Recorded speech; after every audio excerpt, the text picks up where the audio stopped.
And then when it snows, it just filtered all that snow right through there. Still got all the snow, and so then I ended up putting pillow windows in it. Now I put heat in it. I've done it. Now it's another room. Heat and cold. Yeah, oh yeah. Yeah. But I enjoy tearing stuff up. Yeah. Okay, I'm gonna go ahead and unmute the room.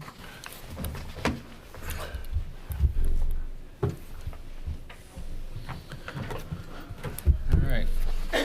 Go ahead and call to order the Board of Zoning Appeals for Thursday, February 19th, 2026. Can staff confirm that the Kansas Open Meeting Act's notice has been properly provided? Yes, I can confirm that the packet was posted and the required notice was provided.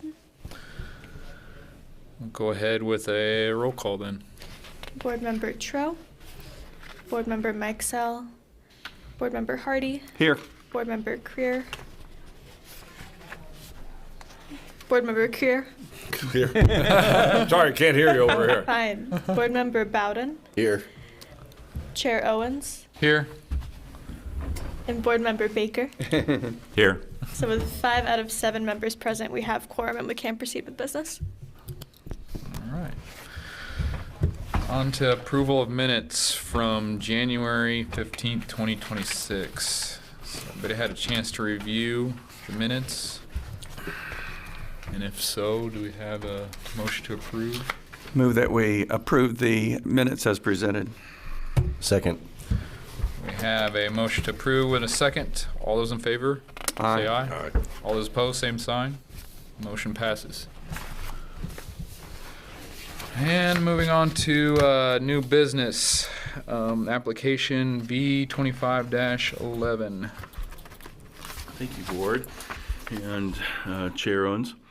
This particular application has been filed by the Community Housing Development Corporation of Central Kansas and their representative, Gary Hobby. So this particular property is a tract of land that consists of 3 platted lots at the northwest corner of Harsh and 4th Street. That property currently has 2 existing dwellings on it. One is addressed as 1001 North 4th Street, and that was constructed in 1994. The other is 235 East Harsh, and that was constructed in 1997. The lot contains a little over 15,600 square feet and was originally platted in 1887. This particular property is owned by, again, Community Housing Development Corporation, which we call CHODO, and it's zoned R2. The R2 district allows for 2 dwelling units, but it does not allow for 3 dwelling units or more, which is what we would consider multifamily residential. So in November of 2025, the CHODO took a project plan for a conditional use permit before the Planning Commission to add a 3rd dwelling unit. So there would be 3 separate independent dwellings on a single zoning lot, which would then classify this property as a multifamily property. In the landscape regulations, if you have a multifamily property and you're adjacent to single family or 2 family, you're required to have a landscape buffer and front yard landscaping. The CHODO is proposing a landscape trees in the front yard landscape area. However, they would rather not plant a landscape buffer on their adjacent property lines to the north and to the west, where they have other residential properties adjacent to them.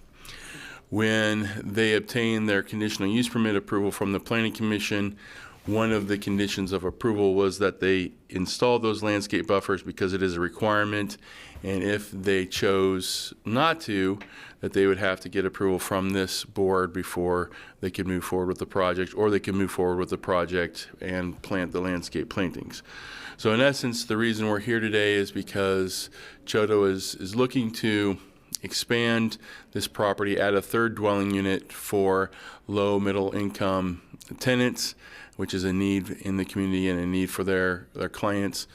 And they would like to keep the property more or less as it appears today, with the exception of adding the front yard landscape trees, but not adding the landscape buffer. And so the landscape buffer would be a 10-foot buffer on the north, a 10-foot buffer along the west, and that 10-foot buffer would have a 6-foot tall solid screening fence as well as trees and shrubs. And so what they're requesting is a waiver from the 10-foot buffer area, the solid fence, and the trees and shrubs that would otherwise be required. And so when we look at the analysis of the 5 factors that we consider as a board, looking at number 1, uniqueness. The applicant says that the property consists of 3 platted lots, and the existing structures were built in the 1990s, and the infill project addresses a specific community need to add 1-bedroom units for low to moderate income residents in Salina. Staff agrees that the uniqueness in this property lies within the existing development of the residential lot. They already have a property that is constrained by existing structures, and there's also a 10-foot wide alley directly to the west, which provides natural buffering that would remain and still create space between this particular property and the residential properties to the west.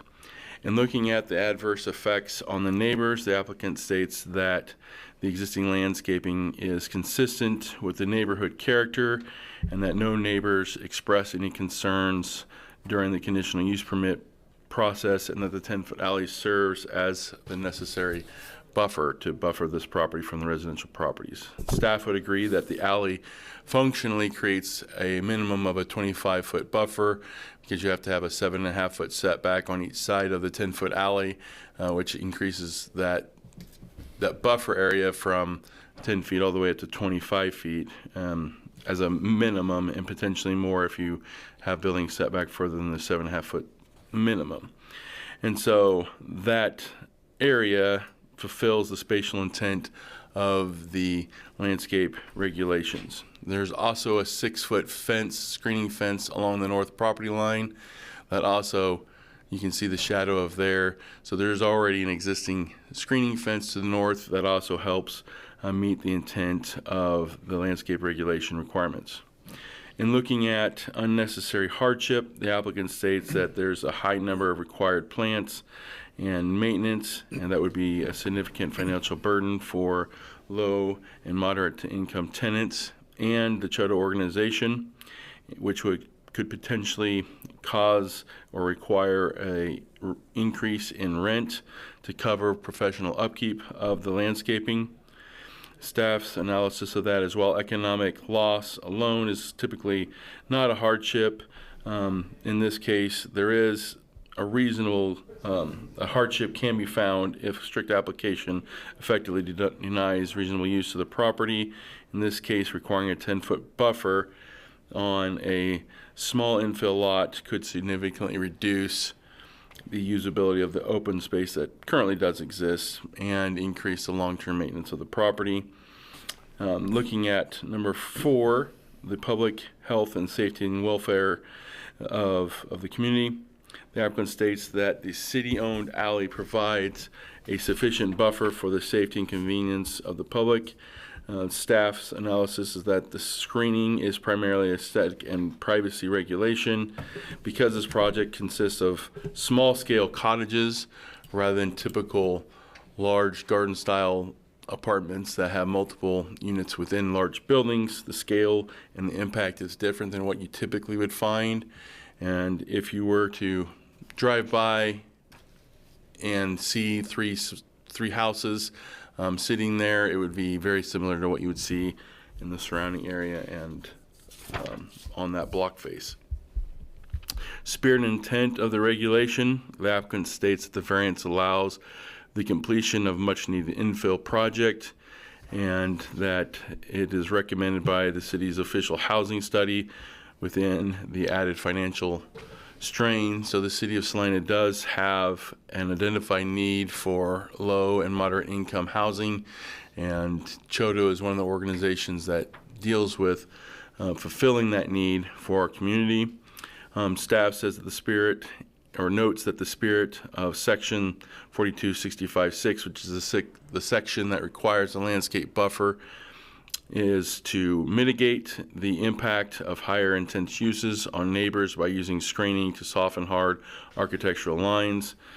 And again, while this is technically multifamily, if you were to drive by, it really looks like 3 single-family homes that are in close proximity to each other, more than a multifamily unit that has, you know, a larger scale and a larger box and bulk to it, and therefore this cottage-style development has a different impact on the community and the surrounding area than a typical multifamily development might.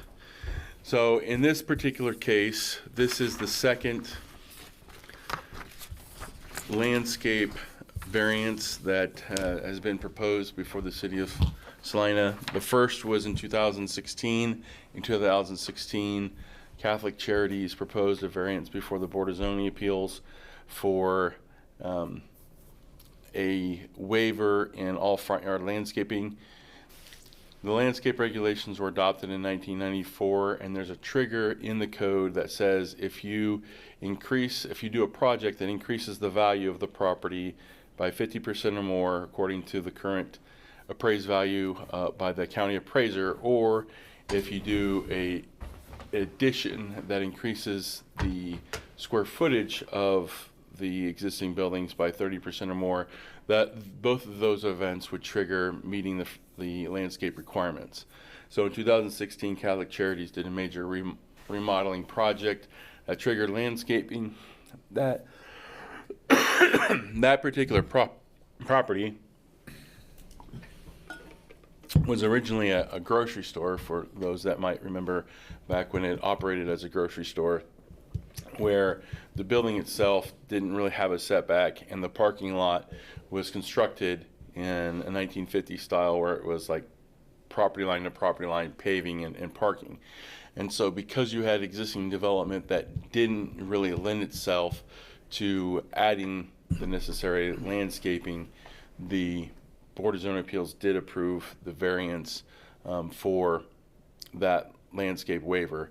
I did put in the staff report their findings. I'm not going to go through them now, but I do want to kind of compare and contrast this particular application with that application, simply because it is our second landscape regulation waiver or variance that's been requested, and it is our first where a landscape buffer is being requested. And so in this case, to contrast the paving border to border hardship and uniqueness and physical limitations that the Catholic Charities had, in this case we have an infill development project where, unlike typical multifamily developments that are built on larger vacant grounds, we have an infill development project where we have 2 single-family homes, a third building that basically is a single-family unit being constructed on the same zoning lot. So it's a more of a cottage-style pattern. If you were to drive by with the new building being built and you were to look around, it would fit in and blend in with the surrounding area. So that is a uniqueness of this property. Another unique characteristic is the alley. I think that's important. The applicant pointed that out. And in this case, you do have a 10-foot alley to the west, so you effectively have a 10-foot buffer already built in because of that alley. So you have a 10-foot area there that can't be built in, can't be used, and that helps buffer this particular property from the adjacent properties to the west. And then you have a screening fence on the north side as well. So a lot of the elements that would be required are already in place to meet a lot of the intent of what the regulations require. And so with that, the board has the option to approve the requested variance with or without conditions. If the required findings of fact can be met, you could approve a lesser variance, such as instead of a 10-foot buffer, like a 5-foot buffer or 7-foot buffer, something like that. Or you could reduce the number of trees if you still wanted trees and shrubs, so that instead of 5 shade trees and 25 shrubs, you could have like 3 shade trees and 20 shrubs or something like that. That's an example of a lesser variance that you could potentially approve. You could postpone action if additional information is needed. You could deny the request if the required findings of fact cannot be made. So staff recommends that the Board of Zoning Appeals review the evidence presented, including the applicant's justification and staff's analysis, to determine if the 5 factors of the findings of fact can be met, and should the board find that the criteria for uniqueness, hardship, and spirit and intent of the ordinance are satisfied, the board may approve the requested subject to conditions. Conversely, if the board determines that the application does not meet the statutory requirements, the board can move to deny the request. We have prepared findings that you should have that are in the packet that are for both approval and for denial. So we have our typical the 5 factors that we go through in every variance case. We've also added a few supplemental findings just to kind of craft around some of the unique characteristics of this to help if there's ever future cases, just to help kind of define why this particular application might be approved or denied by you. So if the board chooses to approve the application, staff would suggest the following condition: that the applicant must install and maintain the 3 front yard trees as proposed to ensure the community's aesthetic goals are being met along the 4th and Hart Street street frontages. With that, we'll take any questions you might have, and if you want to go through any of the suggested findings and talk about them, we can. Any questions for staff?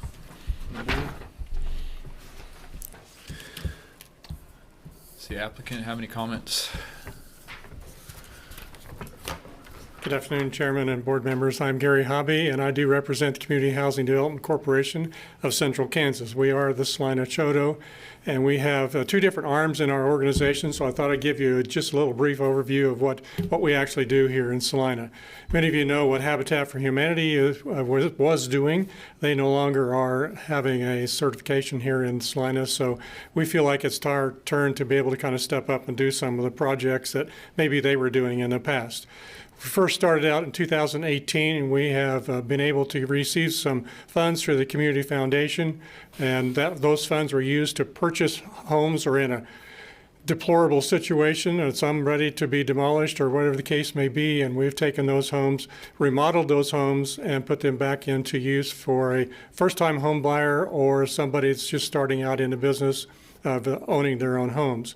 We've completed 9 of those homes in Salina since 2018, early 2019, and we're within a matter of days or hours of finishing up project number 10. Those projects are completed by local contractors doing the heating and air conditioning, the electrical work, and the mechanical work, as well as the plumbing work. We as volunteers volunteer our time, or we have contractors we hire if they have to have a building permit to do the projects. We make sure that the projects are all completed, inspected, and we have a grid home when we're completed. So we've completed 10 of those projects, or we'll have here in the next few days, and we're very excited about it because with the house we have just purchased this last November is just finishing up.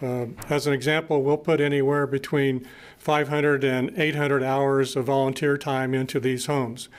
We don't charge for those volunteer hours. We pass those volunteer hour dollars on to our customers. So they receive basically a house that's been remodeled. It is ready for occupancy. And the only thing they have to do for the next 3 to 5 years is change a furnace filter or a light bulb, something of that nature. We pretty well set them up for a good starting home and that move forward. The other arm that we have is about 3 years ago, we purchased from the Salina Housing Authority. We purchased 44 rental units. They are all low to moderate income family units. And so we'd like to move into a 45th unit. Our office manager, who happens to be here in the office today, or in the room today, Kim Cochran, has been telling us for the last 4, 5, 6 months, something like that, that she could use another one-bedroom unit. We have one bedroom unit in our portfolio now. Those 44 units were purchased at a price from the Salina Housing Authority, and they have a HUD requirements behind them. We have to own those projects for nearly 30 years, so we have 26 more years that we need to own those properties. If we would have a chance to sell those properties, the rental properties that is, we'd have to sell them to somebody, not another landlord, or if we did do it to another landlord or to a private individual, they have to guarantee us and HUD that they will stay in a low to moderate income family range. So we're asking yourself, what's the low to moderate income range? Well, the median income for the city of Salina right now is $60,500, and we can charge up to, or we can use up to 80% of that value. So we're looking at $45,000, $50,000, something like that, as the maximum income for the family that would go into our house if we could do market rate. Our market rate is set by Housing Urban Development, is not set by the local market in our community.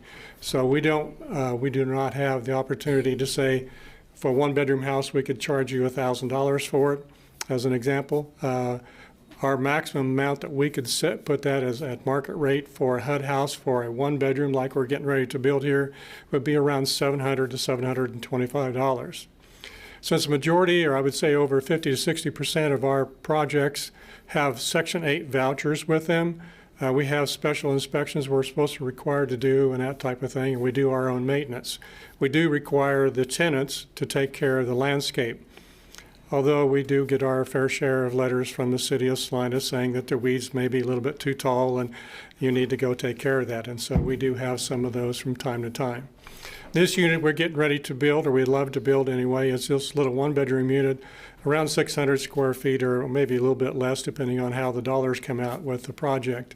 We've been able to accumulate a few funds over the last, 9 years now, 8 years, because we actually worked with the city of Salina and the city, or the county, to do a housing renovation program for modernization of energy conservation.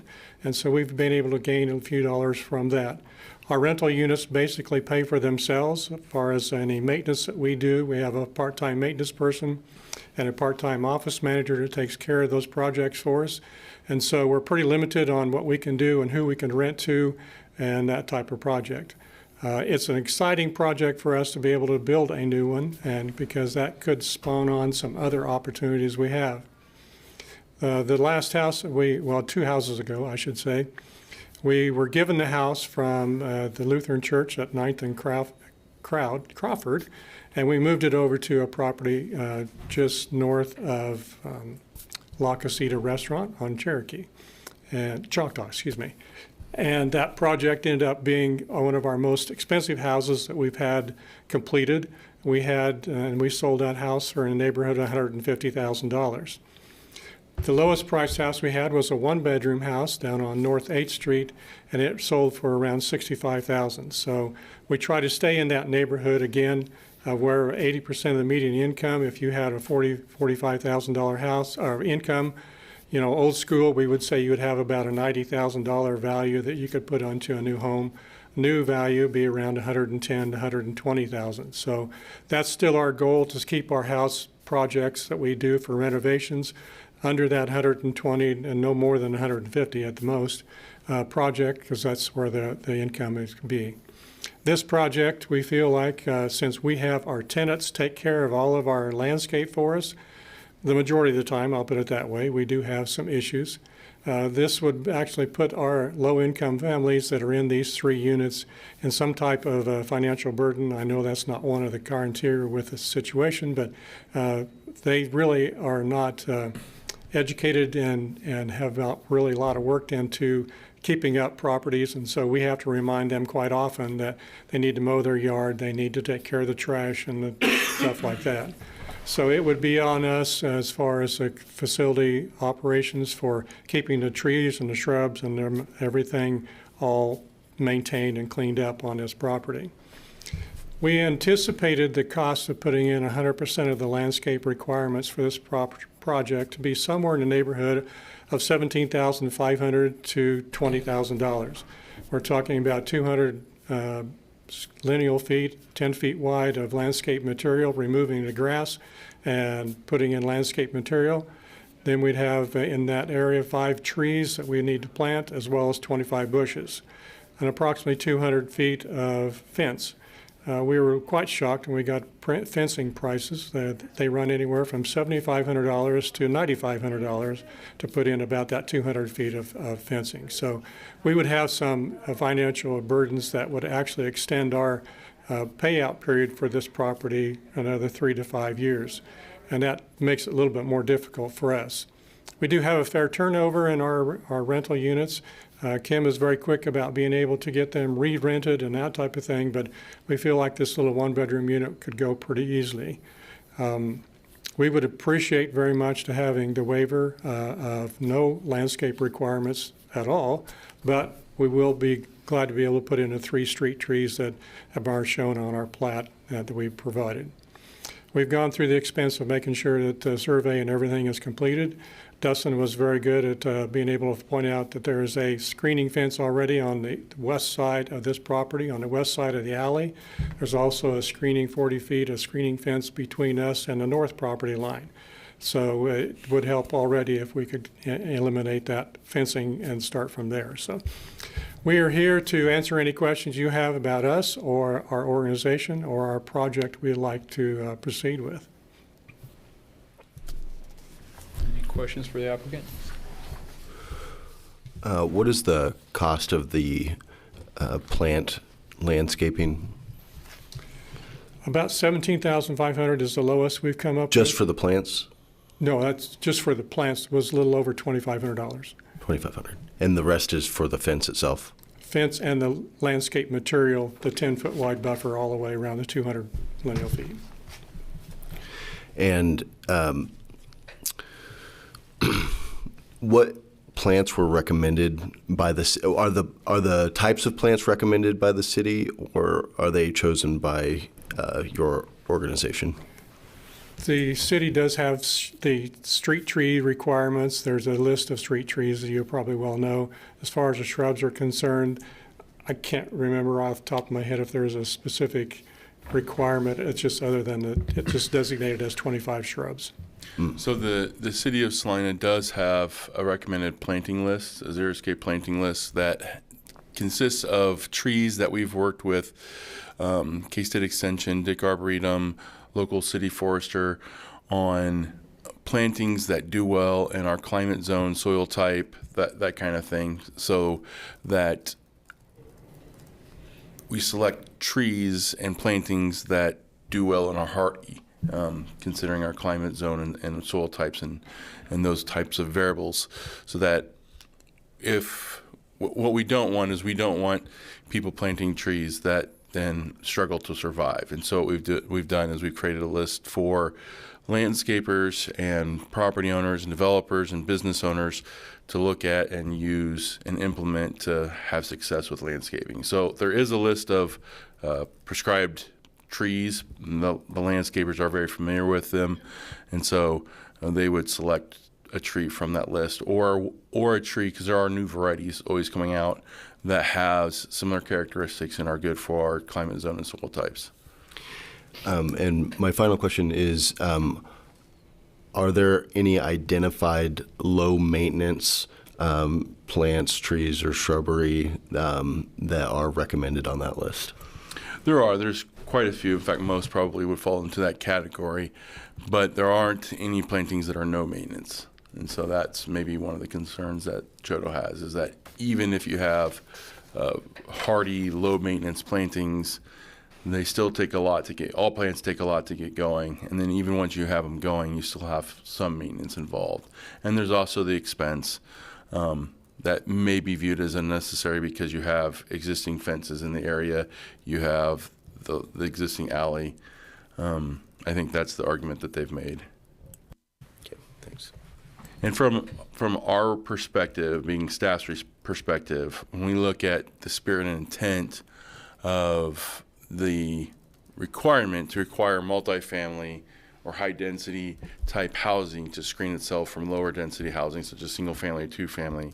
Again, normally you're looking at what you think of when you think of apartments. You think of, bigger buildings that have a different scale to them, and on larger lots that have a lot of traffic with tenants coming and going.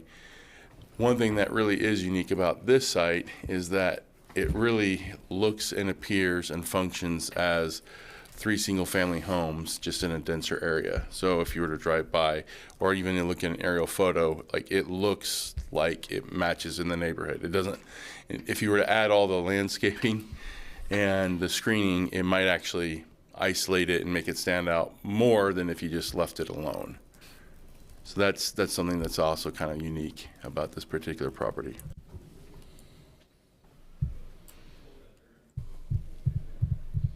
Other questions for the applicant? Thank you. We would appreciate your vote to allow us to get away from some of the landscape requirements. Thank you.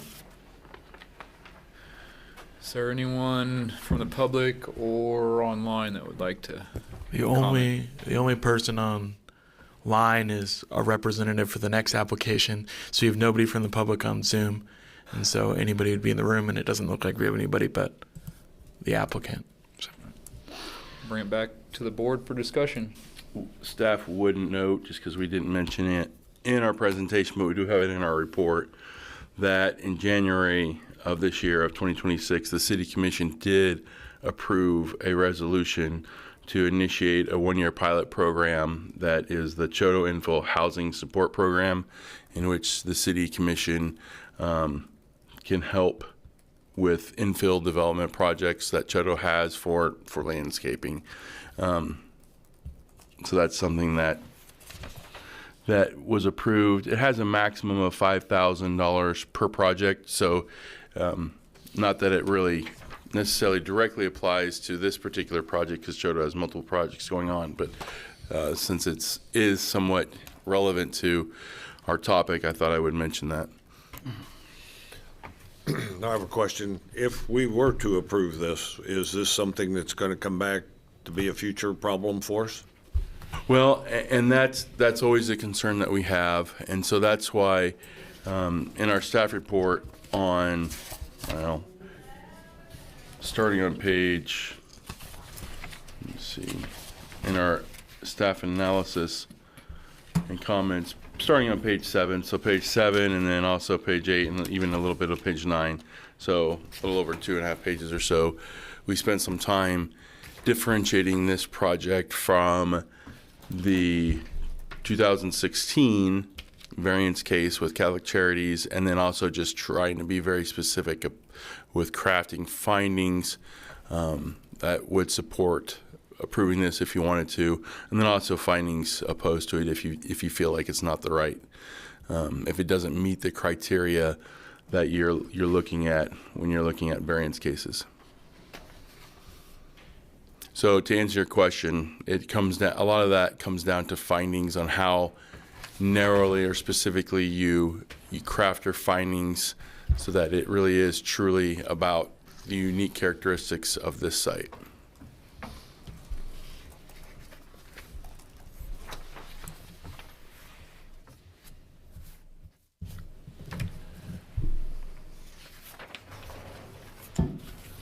Would you like to make a motion to approve or deny? One of my concerns is that some of these lower income neighborhoods are well documented to have low green space, and it seems that this proposal for this type of housing unit is trying to address some of that concern in adding some green space to the neighborhood. What was interesting, the comment also made was that if we did ask for all the, the shrubbery and everything put in, that it would maybe actually make it stand out rather than slide into the neighborhood and just be unnoticed. It also seems the fencing seems to be the highest burden to the project itself, and that the funding allowed by the city would cover any of the planted landscaping requirements.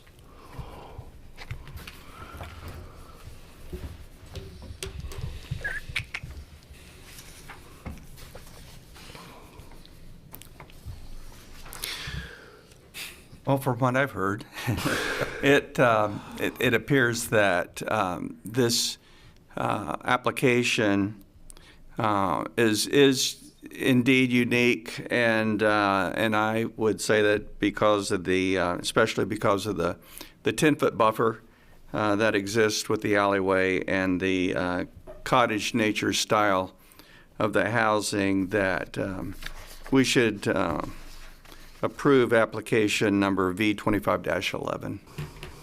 Is that also utilizing the findings of fact that staff provided? And if so, is it just the 5 criteria or the supplemental findings of fact that we've also added? I would say this, including the supplemental findings of fact. Thank you.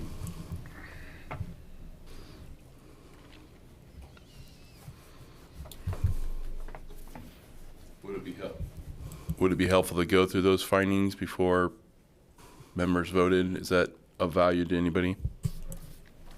Yeah, go ahead and mention them. You pull those up, Gage. Yep.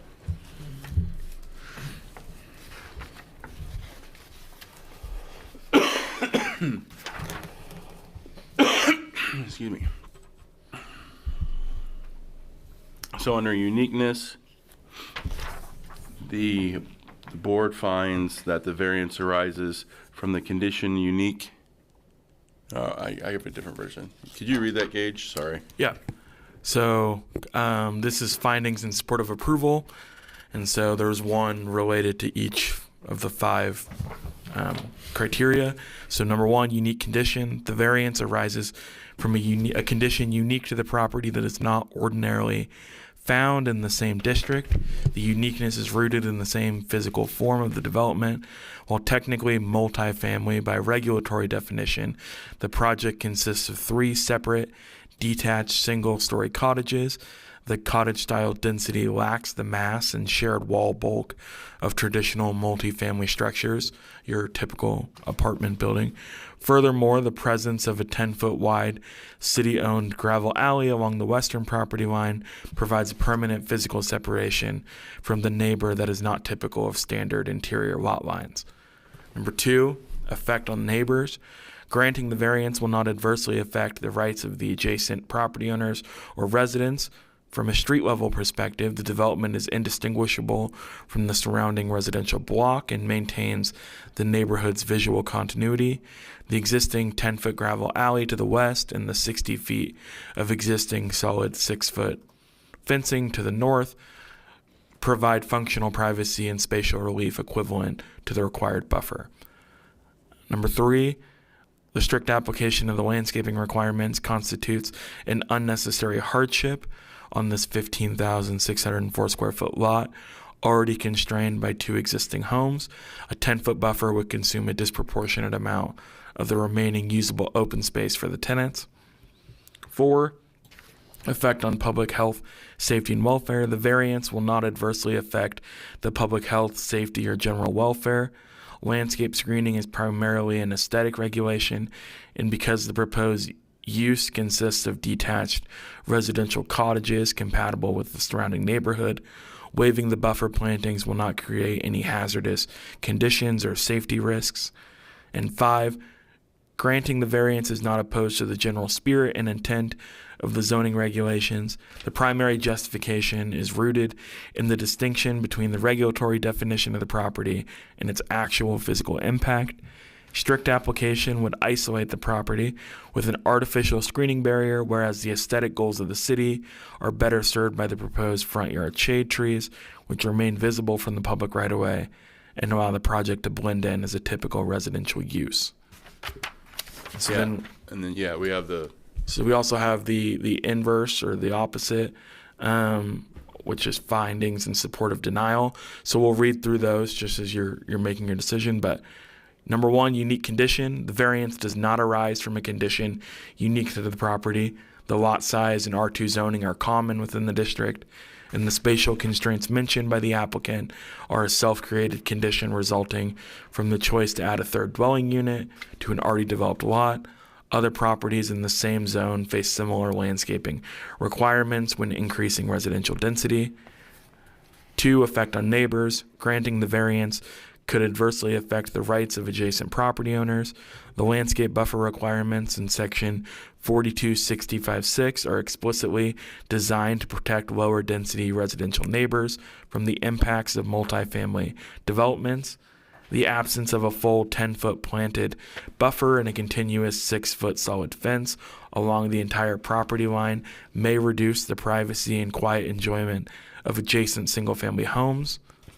The strict application of the zoning ordinance does not constitute an unnecessary hardship. The cost of landscaping and professional maintenance is a standard expense of development and does not prevent the reasonable use of the land. The personal circumstances or skill sets of the tenants are generally not recognized as legal grounds for an unnecessary hardship in land use decisions. 4, granting the variance could adversely affect the general welfare. The landscape regulations were adopted to enhance the community's visual character and provide acoustic separation between different housing types. Approving a total waiver could set a negative precedent, leading to a gradual degradation of the residential character of the area. And 5, granting the variance is opposed to the general spirit and intent of the zoning regulations. The ordinance is intended to ensure high-quality screening for all multifamily developments adjacent to single-family homes. Granting a 100% waiver based on visual character contradicts the explicit language and numeric standards of the code, undermining the consistent enforcement of zoning standards across the city. And then additionally, so those 10 findings of 5 in support and 5 in denial are specifically tied to the 5 criteria you are evaluating the variance based on, and these are some additional supplemental findings. The supplemental findings for approval are the variance facilitates the development of a unique cottage-style housing product that directly addresses the documented need for low to moderate income one-bedroom rental units identified in the city's Live Salina housing study. The public benefit of providing high-quality, affordable infill housing in an established neighborhood outweighs the aesthetic benefit of a standard landscape buffer in this specific residential context. The property is technically classified as multifamily. Its physical impact is consistent with the surrounding single-family fabric. The detached cottage design avoids the monolithic appearance of a traditional multifamily housing building, thereby naturally mitigating the visual disharmony that Section 4265-6 was intended to address. And then the supplemental findings for denial. The 1994 landscape regulations were adopted to establish a consistent floor for community appearance, granting a 100% waiver of a numeric screening standard 10 feet based on the mission of the property owner or the style of the building could erode the city's ability to uniformly enforce these standards on other multifamily developments, potentially leading to a gradual decline in neighborhood buffering standards. And this case is fundamentally different from the other landscape application, V16.5, in the Catholic Charities case. The variance was granted for a pre-existing non-conforming commercial site where physical space for landscaping literally did not exist. In contrast, the subject property is a new residential development where the spatial constraint is a result of the applicant's specific site plan and unit count rather than an unchangeable historical condition. Section 4265-10B allows the zoning administrator to modify or reduce landscape requirements in cases of exceptional circumstances. The applicant's request for a total 100% waiver rather than seeking a reduced width buffer or alternative plantings that are easier to maintain represents an excessive departure from the ordinance that is not justified by the site's physical constraints. So our goal in those findings is to provide you as you're discussing and making your decision and evaluating the criteria, those are meant to help guide your discussion and possibly guide any potential motions or decisions you may make. So. Thank you, Gage.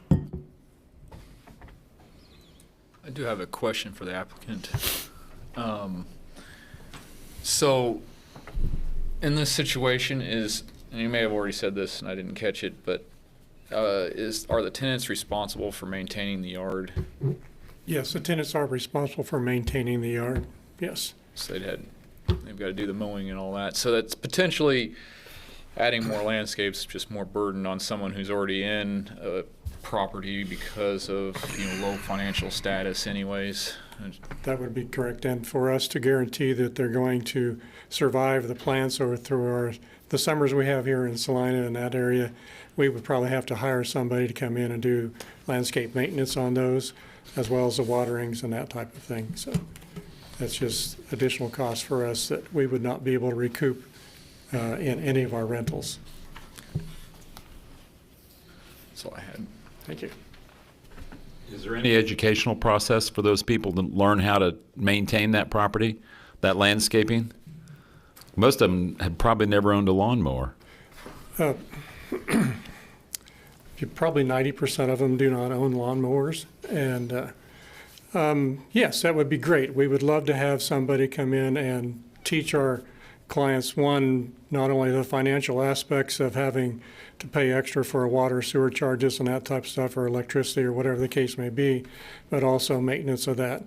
We do at least twice a year, we go through and walk through each one of the houses and apartments, and Kim can verify that we do that to change out furnace filters, and we end up having to fix spots in walls, and a fist goes through the wall from time to time. We've seen that. Furnace filters don't get changed. Light bulbs are burned out and don't even get changed from that. So an educational program would be awesome, and we'd welcome anybody that would love to come in and educate our clients. Thank you. Can you speak to what the maintenance cost to the landscaping would be? Do you know what those numbers would be?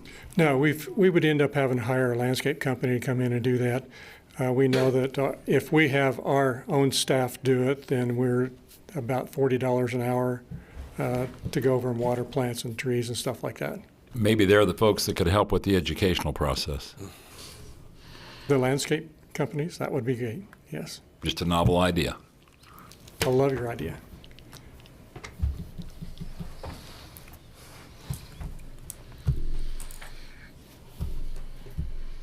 Okay, thank you. I'll second this motion. I don't know if that changes my motion. I think that the facts of finding of facts has been met in each of the categories, and I was just pointing out a couple that I felt were unique to this particular application, and that those included the buffer and then the cottage nature style of the cottages that fit this property, and that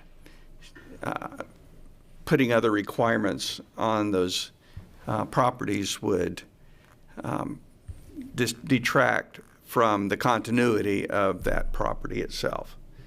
And so I was once again, I would move that we approve application number V25-11 with the understanding that the findings of fact have been met, and that there's a 10-foot buffer that's provided by the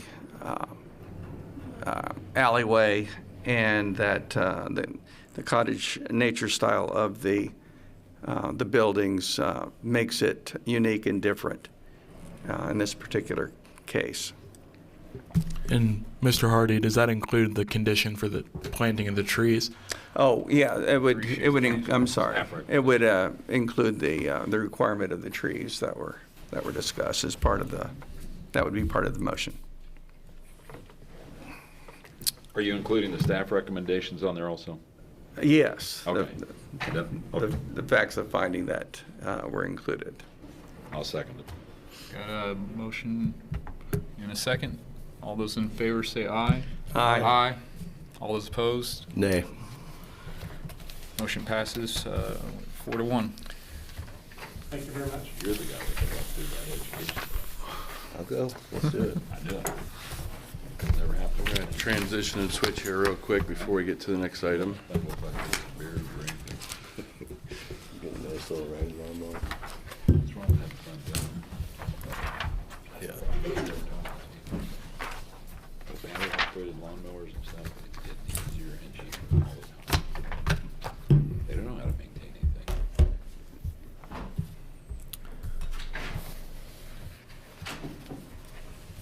All right, moving on to item number 3.2, application fee 2512.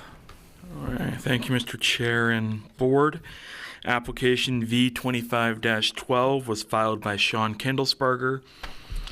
It includes 2 variance requests, and we will, the first request is a 24-foot and 5-inch front yard setback variance from the minimum front yard setback of 25 feet to allow the construction of a trash enclosure within a front yard setback of 7 inches.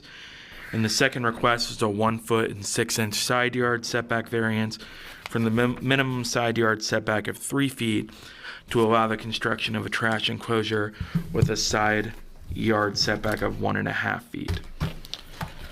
And the address for this property is 1008 Brock Road. So the subject property is located at the west terminus of Brock Road and is currently zoned planned neighborhood shopping. The zoning lot contains 68,216 square feet. It is 1.57 acres. On August 16th, 2022, the Planning Commission approved a conditional use permit, application CU 22-9, to allow the construction of 18 single-family attached dwellings or townhomes to be constructed in a PC2 neighborhood. Originally, each unit was proposed to have individual trash service. As construction neared completion, it was determined that there's not enough room along the street or driveways for 18 individual trash carts. The applicant is proposing a community trash dumpster enclosure constructed of a steel-framed structure with cedar fence picket exterior sheathing. The location of the proposed trash enclosure encroaches into both the front and side yard setbacks, and the applicant is now seeking relief from these setback requirements.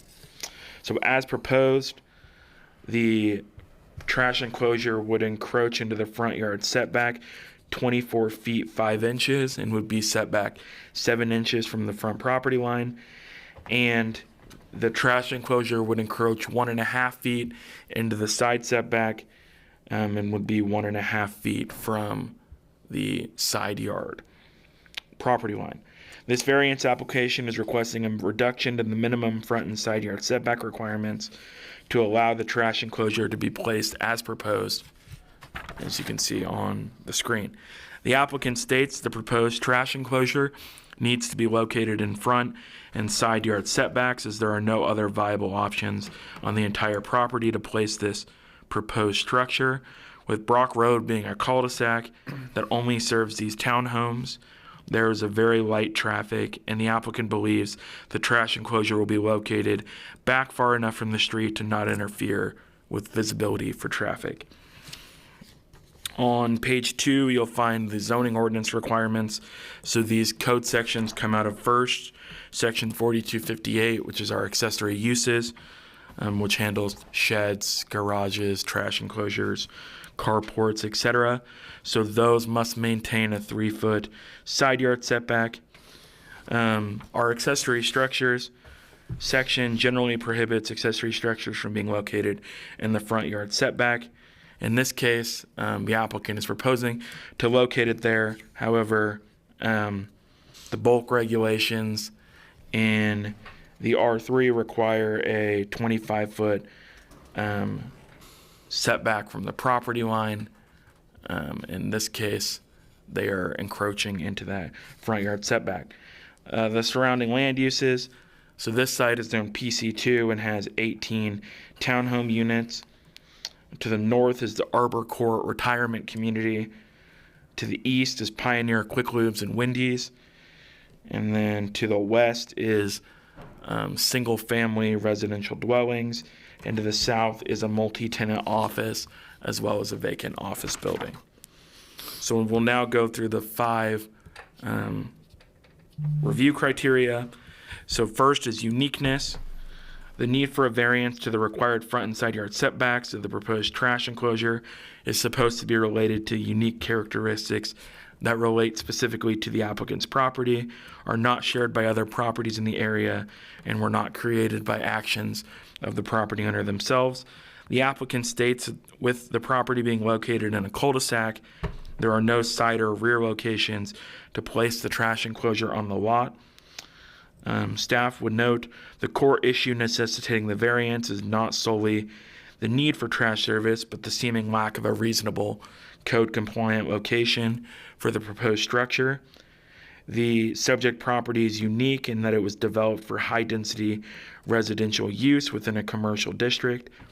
The approved site plan maximized the buildable area for dwelling units and parking, leaving minimal open space outside of the required setbacks.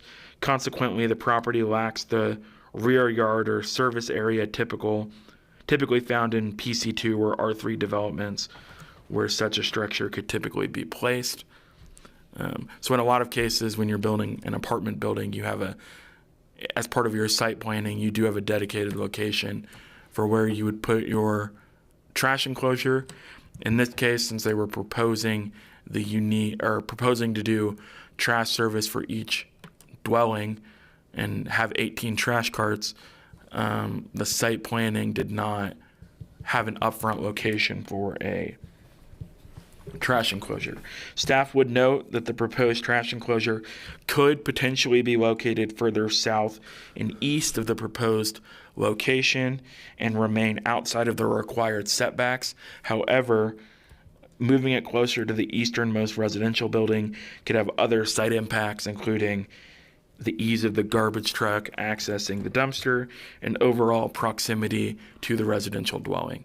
So as Dustin's pointing, you could, in theory, move it back probably either right behind where that tree is, the trio of trees, or back where Dustin's cursor was. But that could have different impacts on the overall site. Next would be no adverse effects on neighbors. The variance must not cause any adverse effect on the neighboring properties. So the applicant states that the proposed trash enclosure would not have an adverse effect on neighbors because while Pioneer Quick Lube, New Horizons Dental Care, and Bank 6 are accessible off of Brock Road, they're located before the cul-de-sac, so the location of the proposed trash enclosure would have no impact on their properties. The variance request is to allow the trash enclosure structure to be located 7 inches from the property line and 1.5 feet from the side property line. Staff analysis must focus on whether this specific encroachment negatively impacts the adjacent public right-of-way or the neighboring properties. Staff would note that the adjacent neighbors are commercial uses rather than residential. And additionally, the nearest building to the proposed trash enclosure is the Pioneer Quick Lube, which is approximately 140 feet away from the location of the trash enclosure. The board must evaluate if the physical presence of the enclosure in the setback creates a visual or physical obstruction that is more adverse than the alternative, which is the placement of 18 individual trash carts along the curb within the street right-of-way on collection days. The 3 is unnecessary hardship. The applicant must show that not granting the variance will cause an unnecessary hardship by denying reasonable or beneficial use of the property. This requires more than a showing of personal inconvenience or increased cost. The applicant states that if the variance is not approved, it will create an unnecessary hardship for the tenant residing in the townhomes because they will have to resort to individual trash service and deal with the problems created by 18 trash carts in a very small area. The applicant adds that having individual services could actually be a benefit to the property owner, as the tenants would be paying for trash if it was 18 individual trash carts. And in this case, the applicant believes that the request for trash enclosure shows that the only real option available for trash service is a community trash enclosure. Staff comment, hardship in this context refers to the inability to comply with the setback regulations while maintaining safe and functional use of the site. Strict application of the 25-foot yard setback and 3-foot side yard setback could force the accessory structure into the developed interior of the site, more specifically moving the enclosure out of the setback to a code-compliant location, could require the trash enclosure to be located closer to the easternmost townhome. 4 is effect on public health, safety, and welfare. The requested variance must not adversely affect the health, safety, and welfare of the public. The applicant states that the proposed location of the trash enclosure will not have any adverse effects on these items. It actually will make it more convenient for tenants and improve safety, as there won't be trash carts blowing all over the place and impeding traffic at the drive approaches. Staff would note that the primary safety concern with allowing structures in the front yard setback is the potential obstruction of sight lines for vehicles entering or exiting the property. The proposed location is 7 inches from the front property line. While this is a significant deviation from the 25-foot requirement, the site is located on a low-traffic cul-de-sac. And finally, 5 is conformity with the general spirit and intent of the zoning ordinance. The applicant states that the proposed trash enclosure will not have any adverse effects on safety, adjacent properties, or aesthetics of this property. Staff would note that the intent of the front yard setback is to preserve open space and maintain a consistent street edge. The intent of the side yard setback is to ensure adequate separation between properties. The board must determine if allowing a 24-foot encroachment into the front yard setback violates the spirit. However, the zoning code also intends to promote orderly site design and sanitation, and the applicant states that a screened, consolidated enclosure, even within the setback, better serves the intent of aesthetic site design and general welfare than the clutter of individual bins, which would be the alternative for this specific site layout. Staff would have some general notes. The applicant seeks relief from the specific dimensional standards of the accessory use requirements, as well as the R3 district requirements, to address a functional deficiency in the approved site design. While the request is framed around the need for a dumpster versus individual carts, the matter before the board is strictly regarding the location of that dumpster within the required front and side yard setbacks. The Salina zoning ordinance generally prohibits structures in the front yard setback to maintain streetscape uniformity. In this case, the applicant is requesting to place the structure 7 inches from the property line. This is a substantial deviation from the 25-foot requirement. The board's review should focus on whether the unique configuration of the infill development, specifically the lack of any other reasonable buildable area outside of the setbacks, justifies this encroachment. If approved, this variance would allow staff to permit the structure in the proposed location, provided it meets all safety and design conditions. Staff has identified the following alternatives. The board could approve the front and side yard setback variances as requested, with or without any conditions, if the required findings of fact can be made. The board could approve a lesser setback variance than requested, with or without any conditions, if the required findings of fact can be made. The board could postpone consideration of this application and direct the applicant to provide additional information to demonstrate that the request would meet the criteria required for granting the variance. The date of a future meeting must be included, or the board could deny the applicant's request if the required findings of fact cannot be made.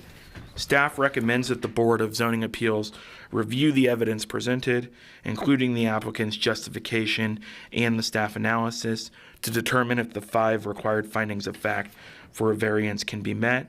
Should the board find that the 5 criteria are satisfied, the board may approve the request with or without any conditions, as agreed upon by the majority of the board. Conversely, if the board determines the application does not meet the statutory requirements, you could deny or postpone in order to gather more information. Staff has prepared a draft findings in support of both approval and denial, and if the board chooses to approve the variance request, staff would request the following conditions: that 1, construction should substantially conform to the plan submitted to the board, and 2, the applicant shall submit an updated site development plan to the planning division reflecting the approved location. And that is a requirement of the planned commercial nature of this development. So the site plan, a preliminary site plan, was reviewed by the planning commission, and so if you approve the location of the trash enclosure, we just request a final plan that confirms the location. And with that, staff's available for any questions. I do think it would be helpful, Dustin, if you can pull up the findings. If you want to read those, that'd be great.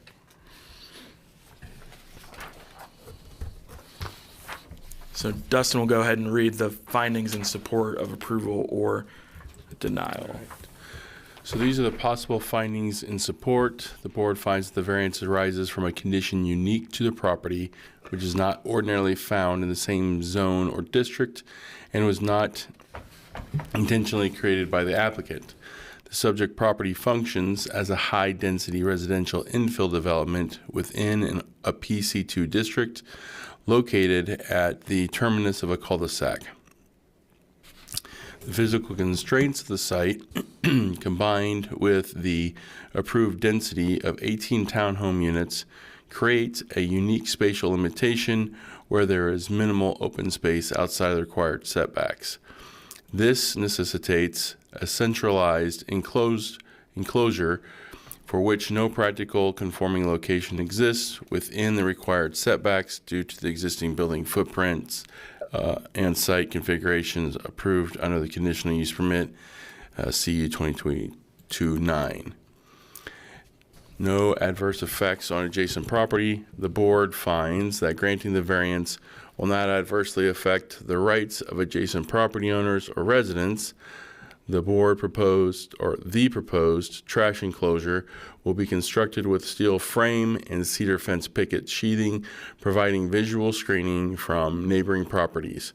By consolidating waste collection into a single screened location, the variance prevents the alternative nuisance of 18 individual trash carts lining the streets and driveways, which would likely have a greater adverse visual and physical obstruction for neighboring properties. Number 3, unnecessary hardship.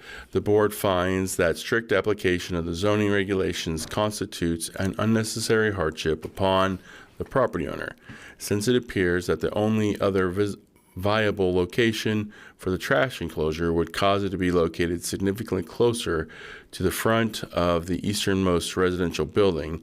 Strict enforcement of the 25-foot front yard setback and 3-foot side yard setback would likely affect the enjoyment and the use of the property for the tenants in the building, which could also potentially affect the ability for the property owners to rent those units.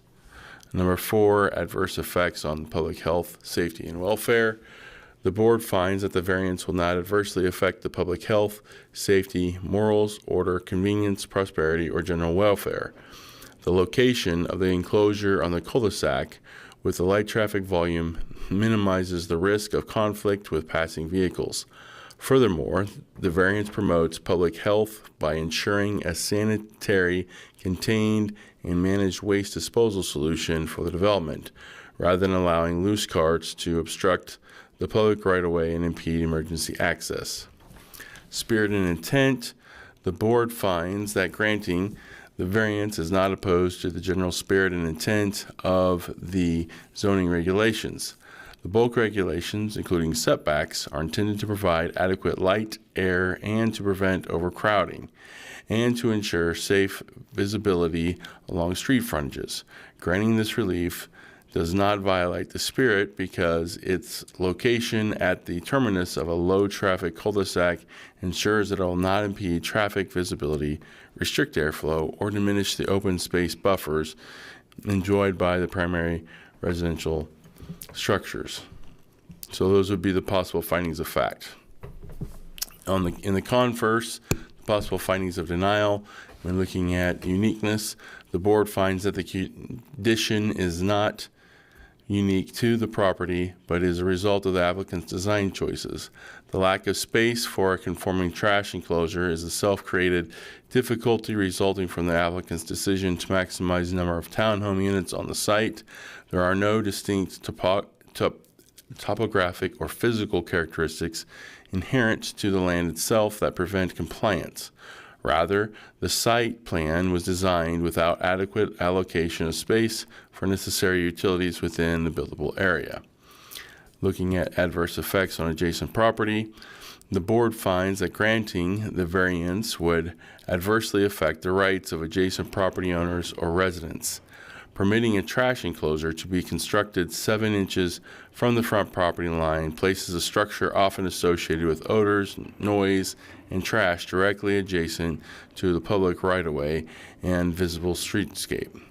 This location disrupts the uniform setback line established by the subdivision and imposes a visual burden on the street frontage that adjacent owners are entitled to expect will remain open and unobstructed.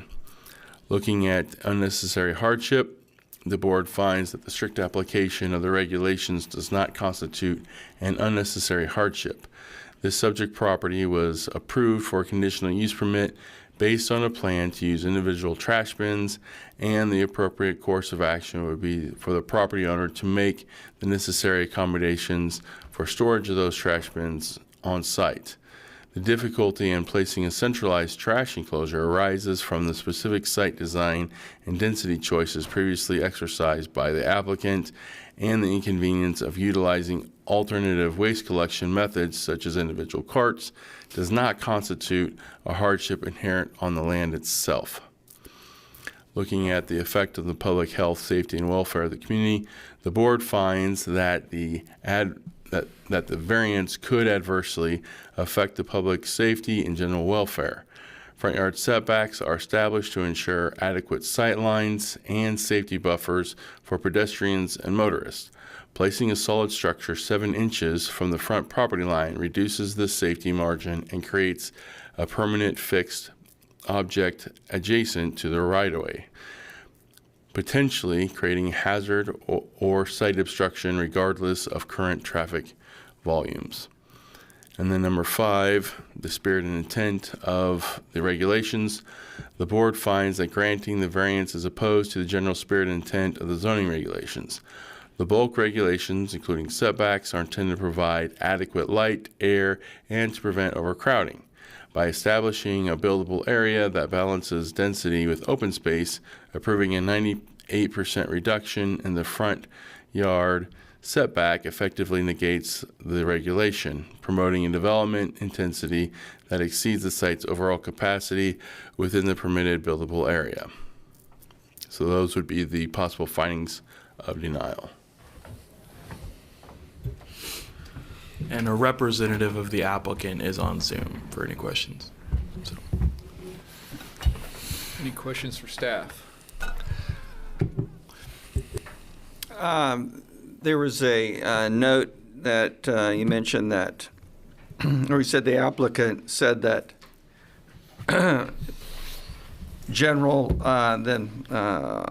they were proposing the enclosure rather than the clutter of individual bins. Mm-hmm. And my understanding of trash in Salina is that you put out your bin the night before, and they come by and pick up the trash, and then you put the bin somewhere else for the rest of the week. Is that pretty standard? Yeah, I mean, that would be a typical I guess that's typically the way trash is collected, especially now with the trash truck comes and picks it up and sets it back down. I think the applicant could touch more on this, but I would say that you have the moments when obviously everyone's trash is out, ready to be collected, that could create some of those obstacles.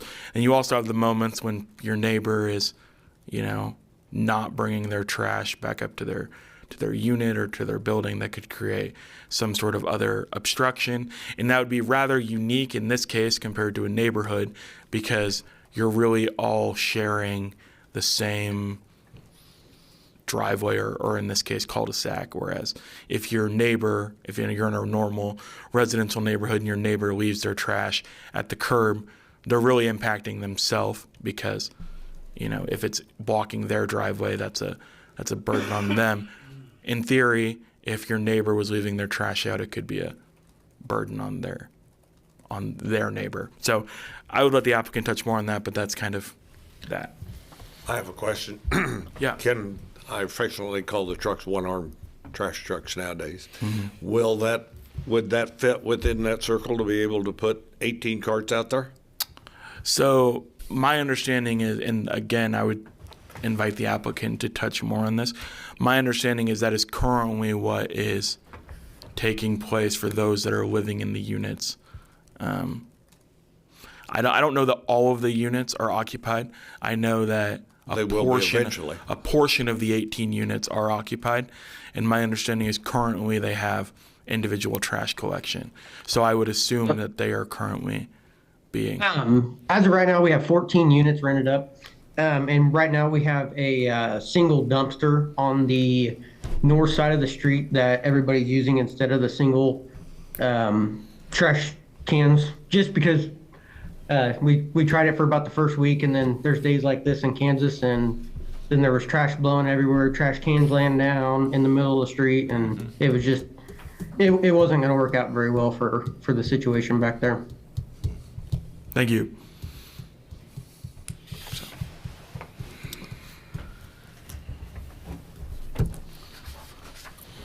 So it's interesting that you go to all the expense to put in the container, the fencing and everything, with the steel bracing to build it and everything, but then you use cedar wood for the actual construction. That kind of distracts from the overall project. That cedar doesn't stay looking very nice very long. So it doesn't have anything to do with the setback, but it's just kind of a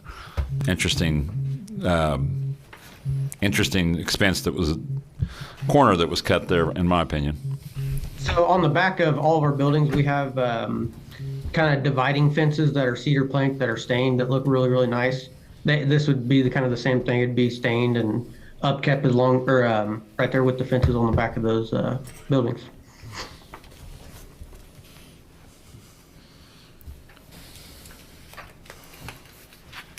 I was just thinking about my experience with trash, and I don't remember a lot of bins being tossed about by wind or the elements to cause a big trash issue. Is that different on your cul-de-sac? Shockingly enough, that wind really does whip through there. And like I said, we tried it for the first week when we only had 3 tenants in there. And it kind of is based on the tenant's trash usage. If one guy is in there and he uses a bag of trash a week and that gets dumped out there, the trash can's pretty light.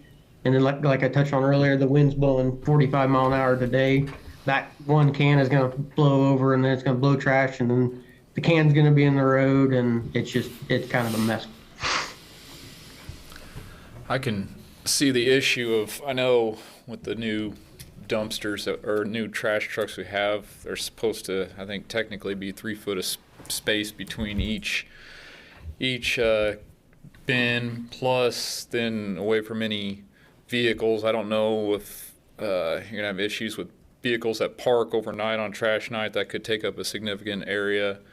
Also, you can't block the driveways. my thoughts are it's probably definitely was an initial oversight, and that this is probably the best practical option for trying to fix it. Yep, we believe the same.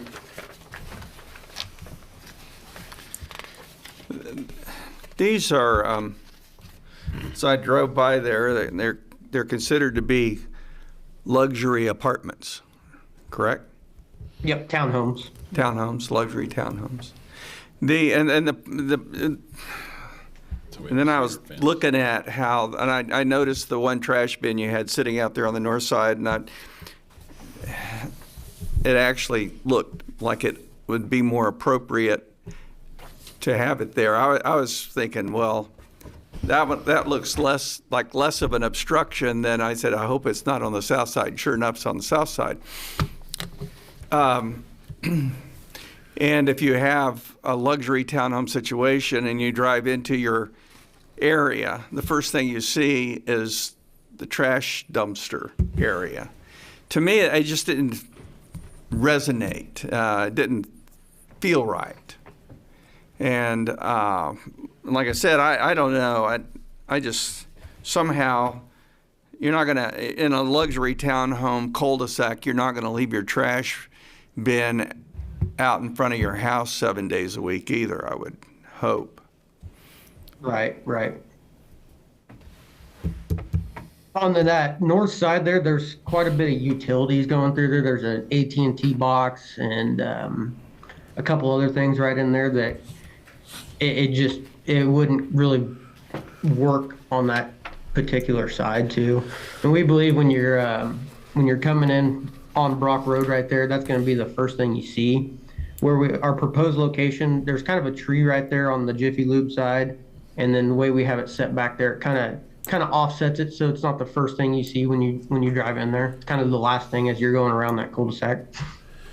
Yeah, so just, I think similar to what Mr. Kindlesparger's touching on, if the landscaping is actually on the plan, and the landscaping on that along that north side, you've got the trees, but you've also got the shrubs, and so the shrubs there kind of make it difficult to actually locate a trash enclosure on the or out of the Brock Road right of way, whereas on the south side, the trees do kind of create an opening there where the trash enclosure could fit.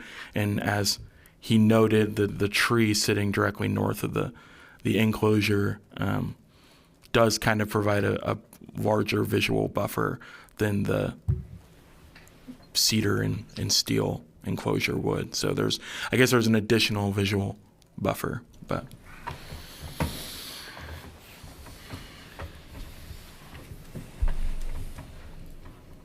Hunter, I was curious, are these townhomes individually owned or owned by your group? They're owned by our group. And is there any plans for them to be individually owned or just continuous ownership by your group? Continuous ownership. Okay. Is there any concerns over the property? I mean, I guess since you own the whole property, it wouldn't matter so much, but is there any concerns over the property value of the adjacent dwelling? I don't believe so, no. Okay. Yep. Thank you.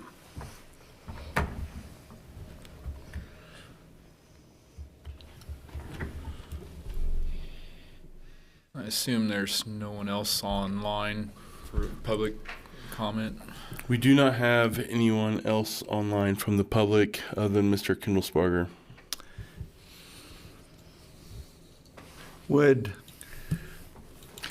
It could be a considerable hike to get your trash from your unit to the enclosure, I would imagine. Yeah, I think it would likely, depending on where you located it on the site, there's likely a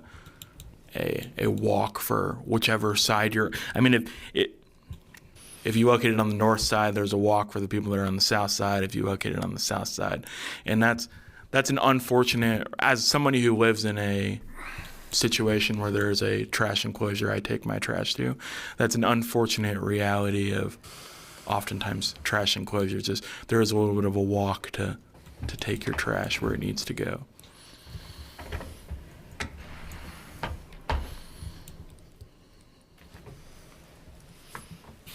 Not many options there, is there?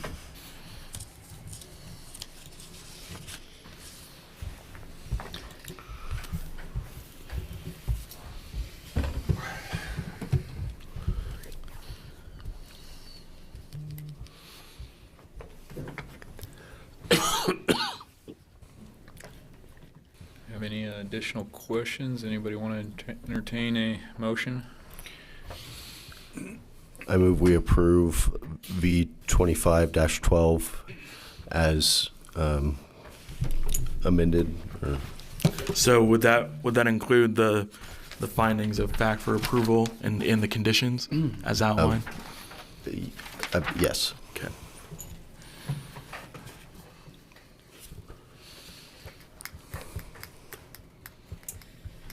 I'll second that. All, Yeah, just for discussion. And that's fine, the motion's out in second, but I'm just a little disappointed that there's not a better solution to this situation.